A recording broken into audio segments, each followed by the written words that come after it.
तुमचं झाल्यावर इकडे द्या पाणी. मानवत चलू मानवत आणि गुडुळा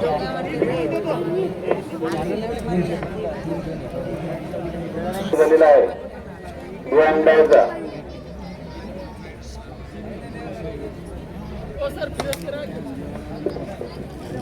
सर बाजूला की सरला नगर काही सेलू संघाचा खेळाडू पकड खेडुळा संघाने केलेली आहे. खेडुळा संघ हा आपल्या मराठवाड्यातील एक तुल्यबळ आणि नामवंत संघ आहे. तसंच सेलू मानवत हा पण एक चांगले उत्कृष्ट आणि चांगल्या स्पर्धेमध्ये नामांकित असलेले खेळाडू या संघामध्ये आहेत. प्रेक्षकांसाठी अतिशय चांगली संधी आहे.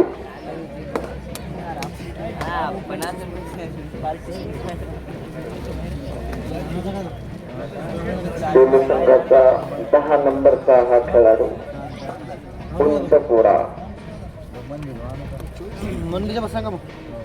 आणि हा अतिशय शिस्तबद्ध लीड करताना आणि अशा प्रकारे बोनस आणि एक गुण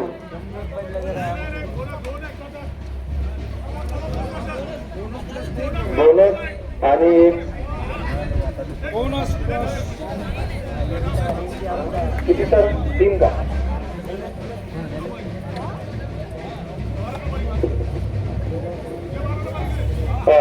12 नंबरच्या खेळूला पंचाद्वारे एक वॉर्निंग भेटलेली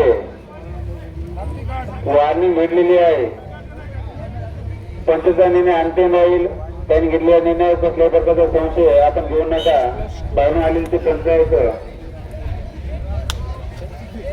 8 नंबरचा खेळाडू सगळ्या संघाचा काही माणूस संघावरती चढाई करताना बघूयात आपल्या संघासाठी किती पॉईंट घेतो तो.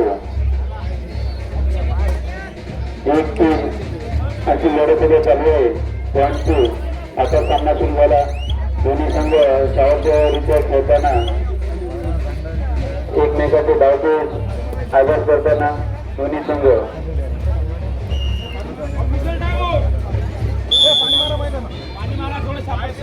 Official time out. काय करतो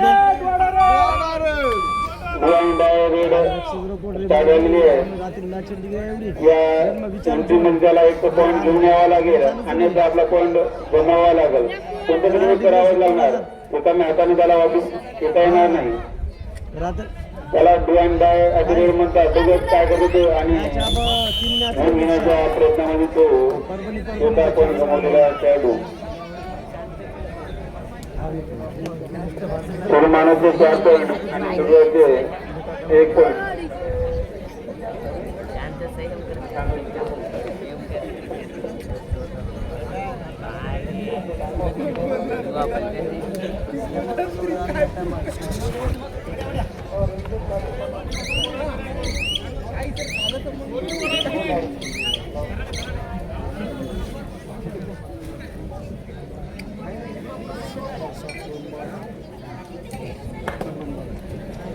सोबतचा 54 नंबरचा खेळाडू पॉईंट घेण्यामध्ये अयशस्वी. साठी आलेला 11 नंबरचा खेळाडू. तर आपल्या संघासाठी या एंट्रीमध्ये एक पॉईंट घ्यावाच लागेल आणि आपला पॉईंट गमावावा लागेल. बघूया तो आपल्या संघासाठी पॉईंट वाढवतो की नाही. पॉईंट डायची रेड आहे.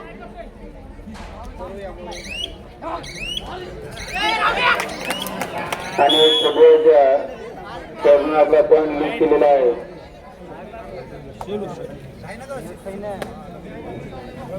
सर थोडं माग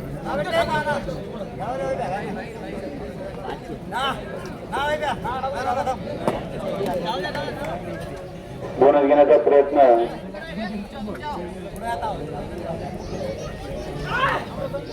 1 नंबरचा खेळाडू बोनस घेण्यामध्ये अयशस्वी. सेलू मानवचा आलेला जो रायडर आहे 3 नंबरचा, त्याला माहिती आहे आपल्या पॉईंटची बढती आहे, गडबड करायची गरज नाही, त्यामुळे तो आरामात खेळताना टाइमपास करताना, परंतु 4 पॉईंटची आघाडी आपली आहे. हे 4 पॉईंटची आघाडी कधी हवा होऊ शकते, त्यामुळे आपण जास्तही सावधगिरी बाळगू नये. किती पड सुरुवातीने टाइमआउट घेतलेला आहे. नवीन टीमच्या आखणी आणि रेड परत एकदा, आणि आपल्या ब्लँड रेड मध्ये 2 पॉईंटच्या खेळाडून आपल्या संघासाठी कमवले जायचं. ब्लँड रेड मध्ये पॉईंट घेणे फार अवघड असतं, कारण रिकाम्या हाताने वापस जाता येत नाही, पॉईंटच घ्यावा लागतो. परंतु अशा परिस्थितीमध्ये त्याने 2 पॉईंट घेतले. सेलू माणूसचा पुढचा खेळाडू 11 नंबरचा, बघू आपल्या संघासाठी काही करू शकतो का. आणि रिकाम्या हाते एक फोन वापस जाताना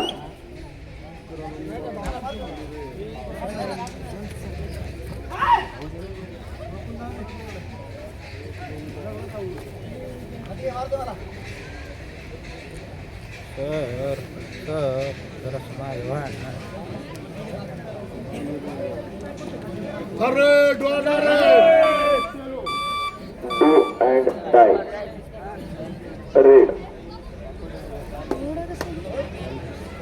बऱ्याच प्रेक्षकांना हा नियम माहीत असतो, तरी पण काही प्रेक्षकांना माहीत नसेल तर जी तिसरी राईड असते त्याच्यामध्ये तुम्हाला गुण घेणं हा अनिवार्य असतो, किंवा नाही घेतला तर तो रायडर बाद होत असतो. आणि अशा प्रकारे 1 गुण खेडुळा या संघाला मिळालेला आहे. आणि खेडुळा संघाची गुणसंख्या 4 आणि सेलू मानवत संघाची गुणसंख्या ही 5. अतिशय अटीतटीच्या सामन्यामध्ये कोणता संघ वरचढ भरतो हे बघण्यासारखं आहे.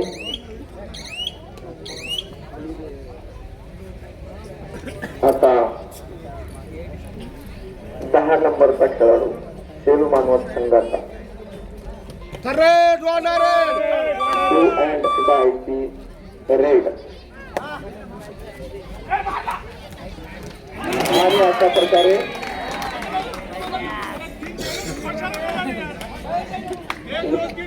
Super red.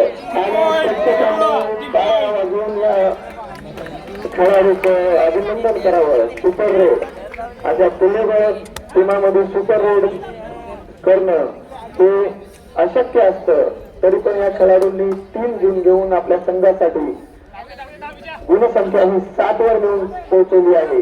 जो संघ 1 गुणाने मागे होता तो आता 2 गुणांनी सेलू मानवत संघापेक्षा समोर आहे. आणि हा आरामानं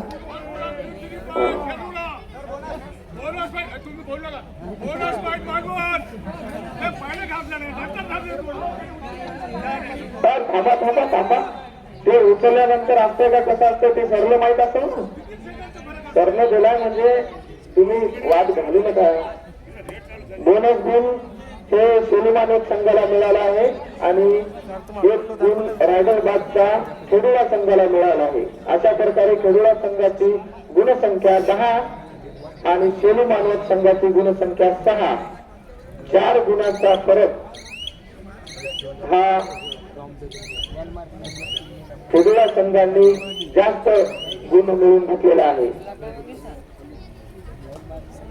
आणि आता 10 नंबरच्या खेळाडूची राईड ही सेलू मानवत संघातर्फे खेडुळा संघावर चढाई करताना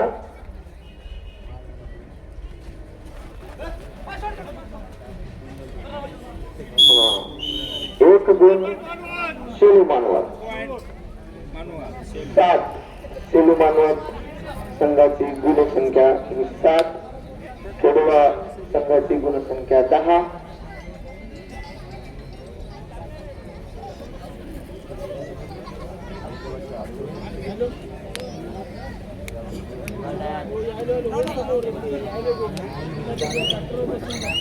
याच्यानंतर होणारा सामना अकोला वर्सेस सातारा या दोन्ही संघांनी तयार राहायचं. अकोला वर्सेस सातारा दोन्ही संघ तयार राहायचं.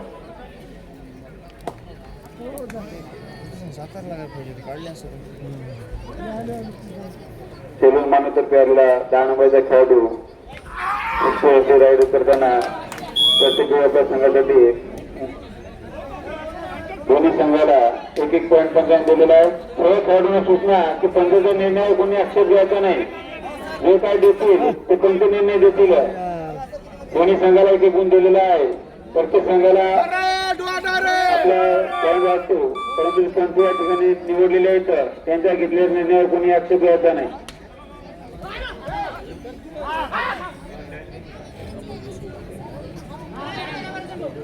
डू अँड डाय रेड आहे ही.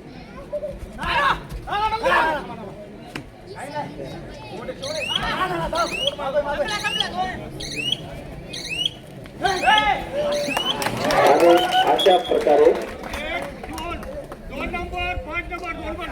दोन गुण हे खेळला संघाला या डू अँड डायच्या रेड मध्ये मिळालेले आहेत. डू अँड डायच्या रेड मध्ये हेच तर असतं.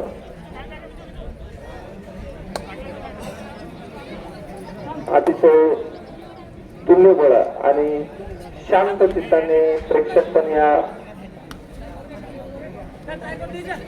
खेळाचा आनंद घेत आहेत.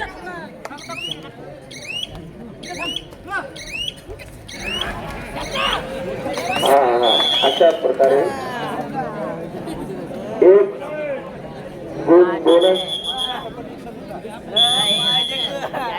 मध्यांतर झाले. मध्यांतरानंतर खेळूया संघाची गुणसंख्या 14 आणि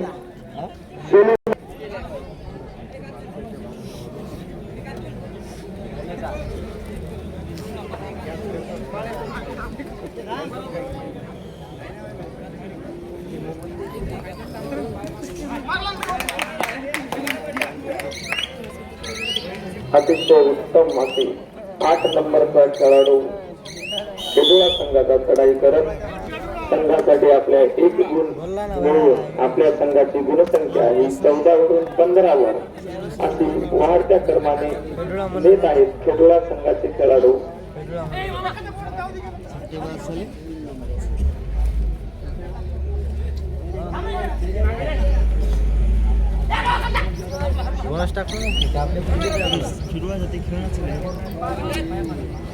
सर्व खेळाडूंना विनंती आहे की आपण ज्यावेळेस आपल्या संघाला लीड करतो त्यावेळेस फक्त कर्णधारांनी बोलायचं असतं.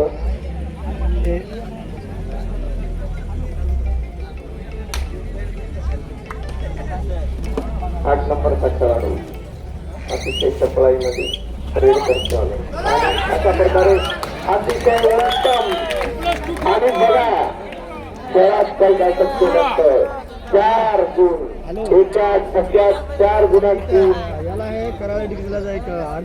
संख्या गुणसंख्या ही खेळूया संघाची 19 आणि शेरू मानव संघाची 9. 10 गुणाचं अंतर हे दोन्ही संघामध्ये झालेलं आहे. आणि अशा प्रकारे शेरू मानव संघाचा 10 नंबरचा भरोशाचा खेळाडू हा परत एकदा बाद करण्यामध्ये खेळूया संघाला यश आलेलं आहे. त्यांची गुणसंख्या आता 20 ही झालेली आहे.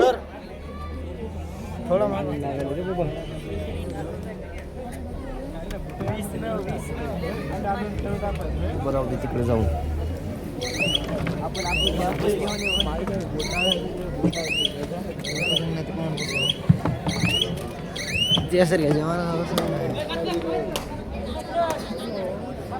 क्या सुकून है.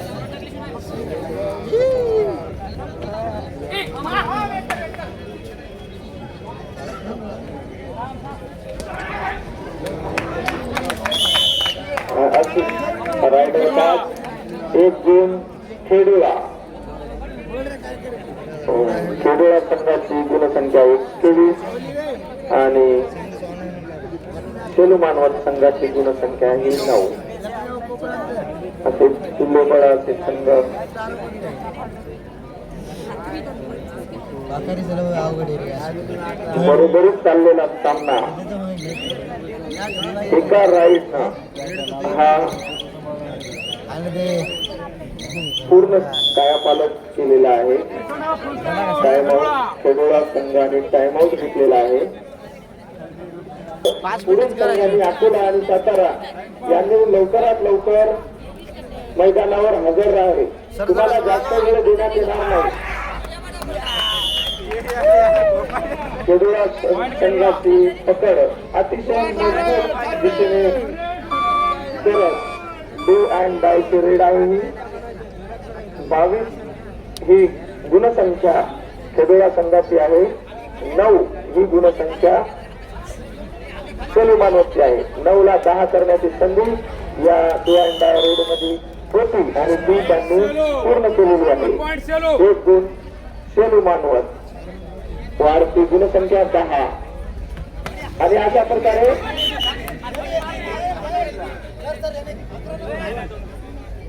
दोन अतिशय उत्तम राईड 10 नंबरच्या सोनू मानवच्या या खेळाडूने केलेली आहे आणि 2 गुण घेऊन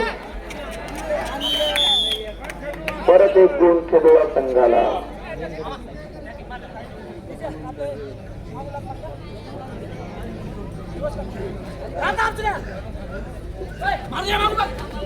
अटीतटीचा सामना मानकांनी खेडोळा संघामध्ये चालू आहे. खेडोळा संघाची सध्या आघाडी 12 पॉईंटचे. त्यांना 12 पॉईंट आपले डिफेंड करायचे आणि मानव सेलूला ते जरा अंतर ते कमी करून आघाडी घ्यायची आहे.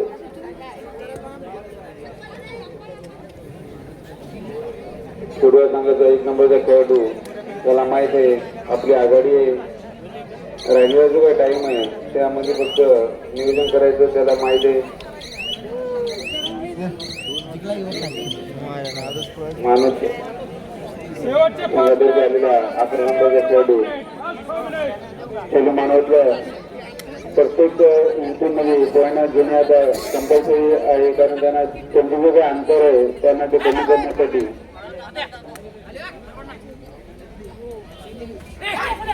नंबरचा खेळाडू आणि बघूयात पंचकामध्ये 1 पॉईंट मिळालेलं आहे. नंतरमध्ये 6व्या नंतरचा होणारा सामना अकोला आणि सातारा या दोन्ही संघांना परत एकदा सूचना की आपण ग्राउंड मध्ये यायचं आहे. चला लवकर मैदानामध्ये हजर व्हा. अकोला वर्सेस सातारा दोन्ही संघांना विनंती की आपण लवकरात लवकर ग्राउंड मध्ये यायचं.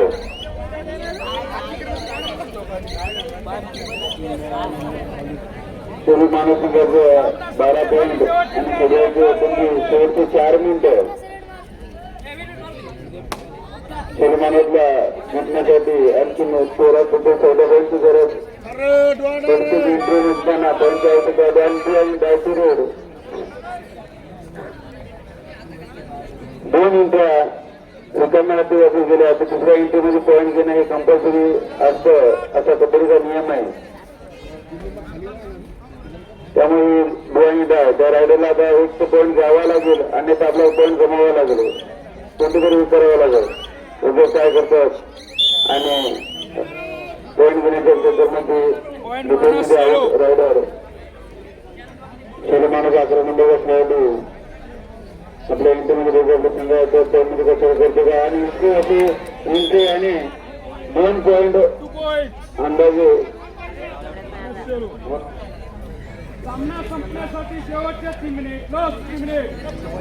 शेवटचे 3 मिनिटं. शेवटच्या 3 मिनिटांमध्ये 10 गुणाचं अंतर हे सेलू मानवत संघाला पार करायचं आहे आणि ते 10 गुणाचं अंतर डिफेंड करायचं आहे ते खेडोळा संघाला.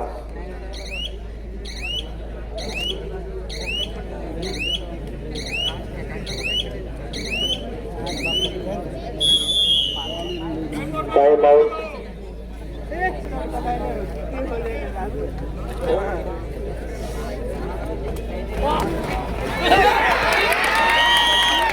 अतिशय उत्तम असे किती गुणाची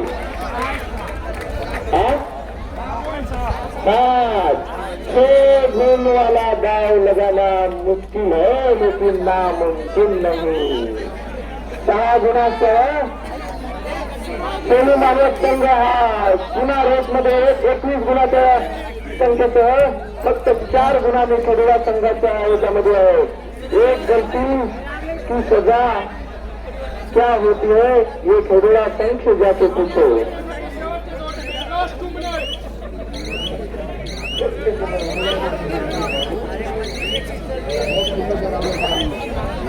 आणि अशा प्रकारे परत एकदा तेच रायडर आणि तेच खेळाचे खेळाडू आता बघू काय करतात. आणि अशा प्रकारे आता त्याला बाद करण्यामध्ये खेडूळा संघाला यश मिळाले आहे. आणि खेडूळा संघाची गुणसंख्या ही 26 आणि सेलू मानस संघाची 21. डो अँड डायची रेड आहे. परत एकदा सेलू मानस संघाला 1 गुण घेण्याची संधी या रेडच्या माध्यमातून मिळत आहे.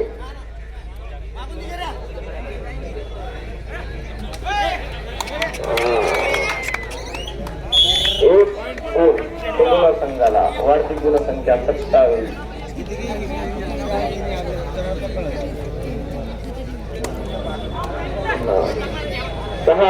ज्यावेळेस 6 गुणाची राईड झाली होती त्यावेळेस सर्व सेलू मानस संघासह प्रेक्षकांच्या पण अशा पल्लू दिल्या होत्या.